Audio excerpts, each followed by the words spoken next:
Today, we're kicking it off with a sequel series to one of the most well-known anime shows of all time.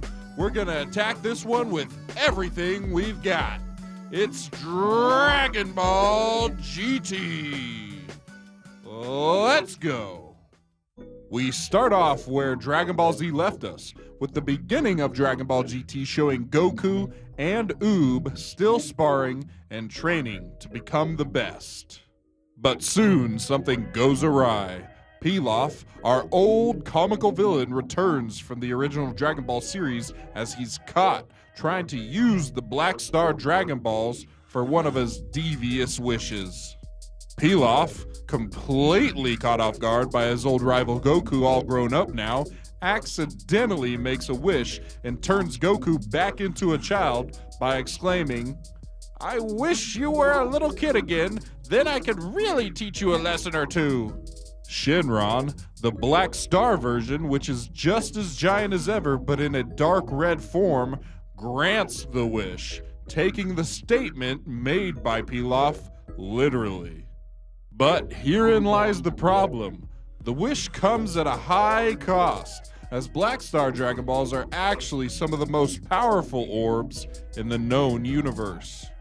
Just like other Dragon Balls, after their wish is granted, they scatter. But the Black Star Dragon Balls scatter further. They go across the entire universe. King Kai explains that in making the wish, that if they are not returned within a year's time, the Earth will indeed explode. This kicks off our interstellar treasure hunt as Goku, Pan, and Trunks journey through bizarre planets facing aliens, space bandits, evildoers, and weird science experiments alike. It's like the original Dragon Ball meets Star Trek, returning with tons of slapstick humor and unexpected drama, which kinda throws most people off if they're huge fans of the Dragon Ball Z series, but personally, I find its differences entertaining and a lot of fun. We already got Dragon Ball Z, so why not shake it up with GT? The tone shifts drastically when we are finally introduced to the main villain named Baby, a bioengineered parasitic tuffle with a burning hatred for Saiyans because they're responsible for the destruction of his entire race. Baby infects many of the Earth's population, even including Vegeta, which forces Goku to ascend in power levels far beyond any before, pushing himself to the capabilities of achieving Super Saiyan 4, a form as feral as it is powerful. After many intense battles, Baby is finally defeated. But the story doesn't stop there. It continues with the Super 17 saga, where a massive threat is born from the fusion of two versions of Android 17. And then the show peaks with the Shadow Dragons arc, which challenges everything we thought we knew about the Dragon Balls.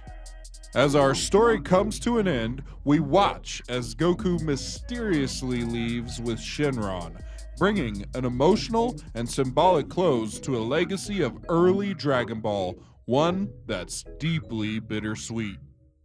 Unlike the straightforward good versus evil arcs of Z, GT gets weird in a great way.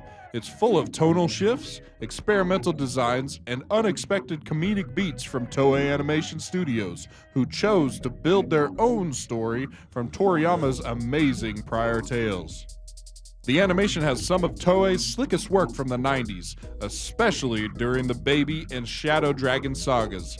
Super Saiyan 4 Goku alone is worth the rewatch, and Pan becomes a more meaningful character than most actually give her credit for.